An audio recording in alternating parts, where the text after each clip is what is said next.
Greetings, welcome back to Black Bear News, where we are discussing climate change, abrupt climate change, and things adjacent. It is summertime in Los Angeles. It is very, very warm. Um, and my studio is on fire. It's late in the day, and the sun has been beating down on the walls of basically my garage all day long, so it's very hot in here. I'm going to make this video very short. And probably come back either in the morning or a better time to do more videos. But I'd like to say congratulations to myself and congratulations to you all. We've passed the 2,000 subscriber mark. 2,000 doesn't seem like a lot in comparison to some channels that have 2 million or 200,000 or even 20,000. But you all know why nobody's anxious or eager to hit the subscribe button on the doomer channels or on the abrupt climate change channels. They generally tend to have very low subscriptions. I think Paul Beckwith is around 16,000 now. He's been doing videos for years. A preeminent climatologist or climate science speaker and communicator. Excuse me. Although Just Have a Think is doing quite well. I think he's got quite a few followers and in quite a short time because he does really good quality videos. Anyways, but thank you all for supporting this channel. I'm going to bring you some things. Imogen likes to post some extreme weather updates or extreme situation updates sometimes in the comments, and I don't always get a chance to read them out. So I compiled 3 from the last video because they're all very relative and necessary news items. So this first one I'm going to read is biological hazard in Malaysia. A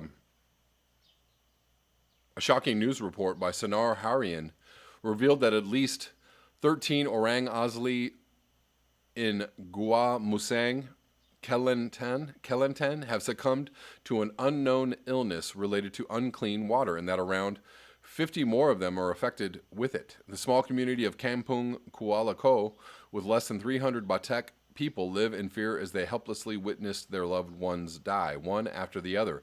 The ones that remain are sadly merely waiting for their time to die. According to Sinar Harian, the reason for their affliction is due to the contamination of a pond they depend on as a water source. A community representative says, since the beginning of Ramadan, villagers started getting sick. We suspected that it was because our water source had become contaminated. It appears that only a few of them were affected at the start of Ramadan. Now the numbers have increased dramatically. They went on to discuss how afraid they were for their lives and the reason behind the contamination. According to Cosmo, the cause of the affliction is also suspected to be tuberculosis, a severe and potentially fatal bacterial lung infection. The latest reported death involved a 22-year-old woman who succumbed to the condition on the night of June 7th. Currently, 30 villagers have been taken to community health clinics, 14 were taken to hospital Gua Musang, and 3 who are in critical condition were taken to hospital Kuala Krai. Excuse me. Woo. Snuck up on me. In another recent case at the same village, large numbers of people experienced severe fungal skin infection.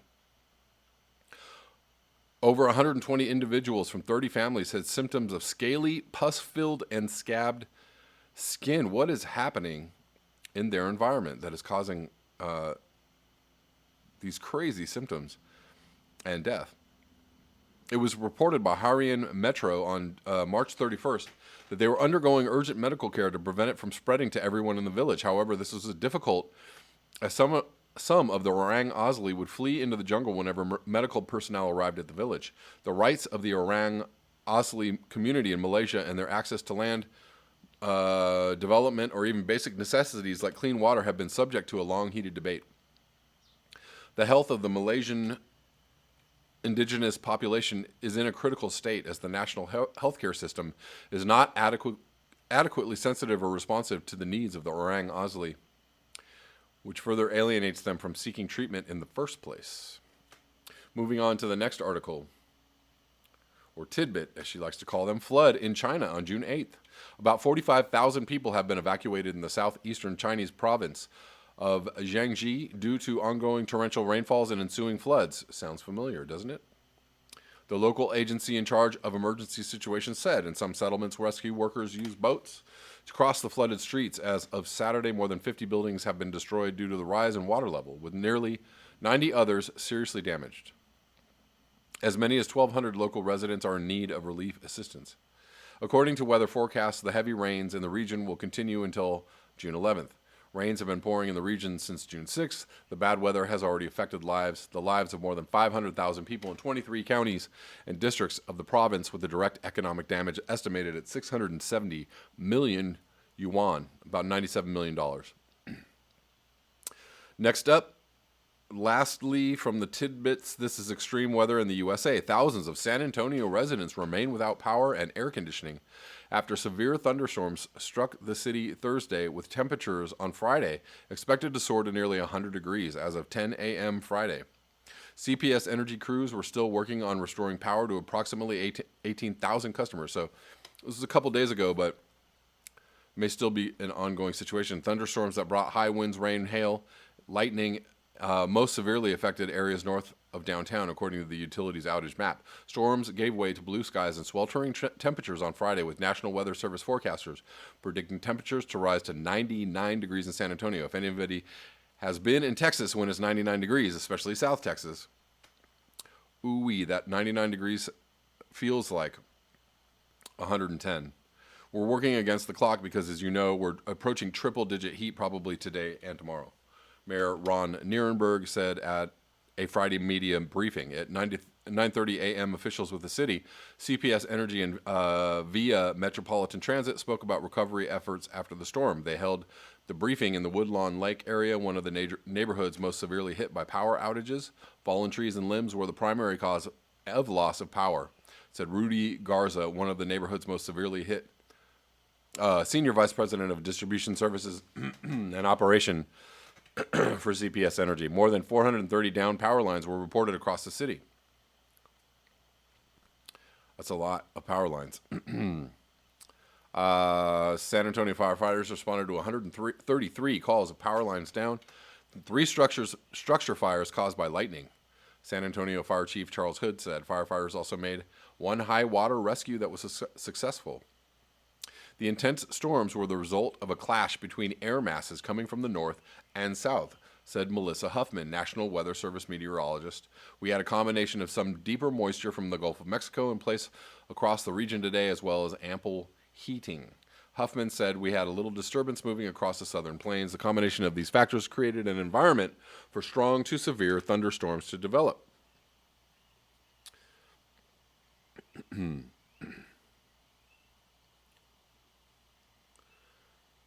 Thank you, Imogen. I always appreciate your posts, because they're usually things that other people aren't seeing, so they're always new news. So thank you. So lucky day.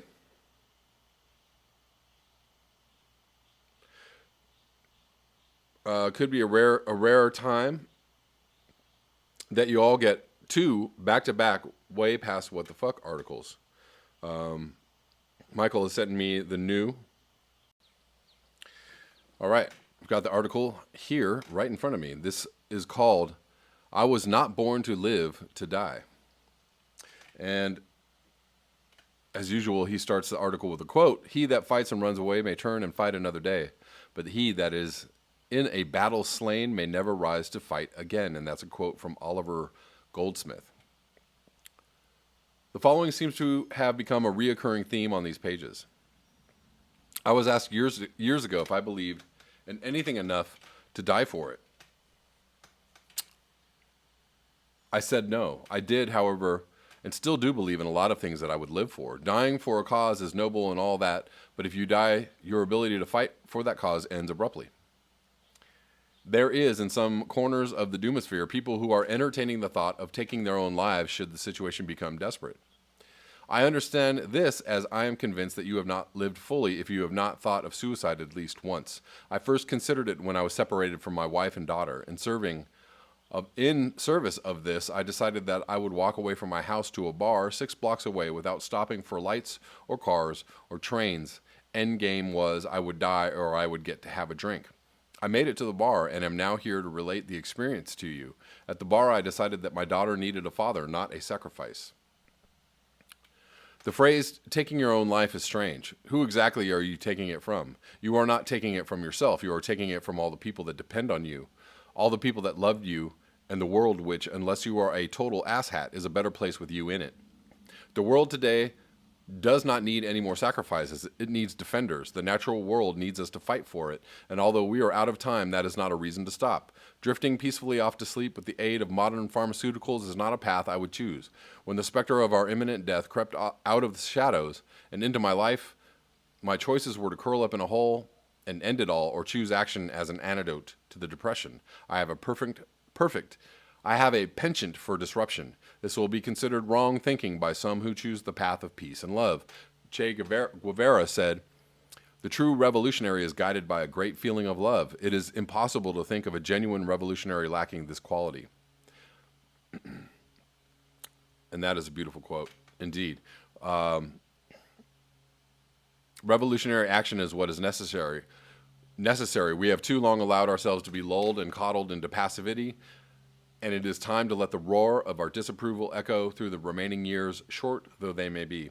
There is violence rained on us from those in power every time the earth is raped for resources, and every time a group of people are viciously oppressed. We are obligated to take arms against a sea of troubles, and by opposing, end them. This obligation is placed on our shoulders because of our unthinking ways. We have brought this on, and to ignore our duty would be criminal. Though I have mentioned it before, it bears repeating. We will not win, we will not survive the fight, and we will not change anything, but we cannot stop. I will not judge anyone who decides to take their own life or assist in taking the lives of those they love to save them from suffering. I will suggest that you consider your value as a living entity. On the Nature of Bats' last site, Guy McPherson has a page for anyone contemplating this path. The purpose of subversion is, as stated, not to win. We will not win anything, but it could be that if we choose this path, at least one of the punks in charge will see and recognize that they have done something wrong. If even one person changes their destructive thinking because of something you did, then you have succeeded. You will have made a difference. I don't know about you, but I do not want to look my daughter in the eyes when this is all over and have to admit that I did nothing. So do not go gentle into that good night. Old age should rave and burn at close of day. Rage, rage against the dying of the light. That's from Dylan Thomas. Good stuff always by Michael Campy. And, I was thinking about this too, and in regards to how people feel, I've interviewed Will Falk, and again, these are all thought experiments, but when the idea of, maybe taking direct action against, forces of evil or the powers that be, I mean, definitely think long and hard about it before you do it, if that is your path. But the Che Guevara quote is very apt in that you defend out of love. You attack out of hate. You destroy out of hate. You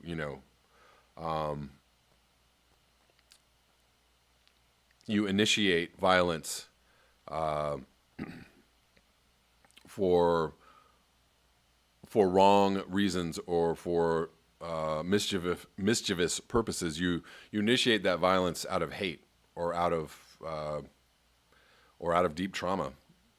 But there is nothing wrong with it. Nobody would tell a woman who was being abused by her husband that would be wrong to fight back. I don't necessarily, obviously you want to remove yourself from an abusive situation whenever you can. And that's generally the best way to go. But we as a species and we as a society cannot, it's very difficult to remove yourself from this situation of abuse. It's very difficult to remove yourself from just being attacked at all times by the forces of industrial civilization, or by the forces of fascism. It's very, very difficult. You cannot remove yourself other than just not fighting, other than giving up or not recognizing that there's a problem. If you see that there's a problem, and you see that there's evil afoot, you have no other choice but to fight that evil. You have no other choice but at very least, raise your voice. And others are doing many more things than that. They are applying political pressure. They're applying media pressure, social media pressure, organizing. And there are some people figuring out ways to thwart society's onslaught against nature, and I'm not mad at those people by any means necessary, as Malcolm X so succinctly put it. That's all I have for you today. Thank you so much for your eyes, your ears, and your conscience. If you would like to support this channel, you can do so at the links below. Until next time, peace.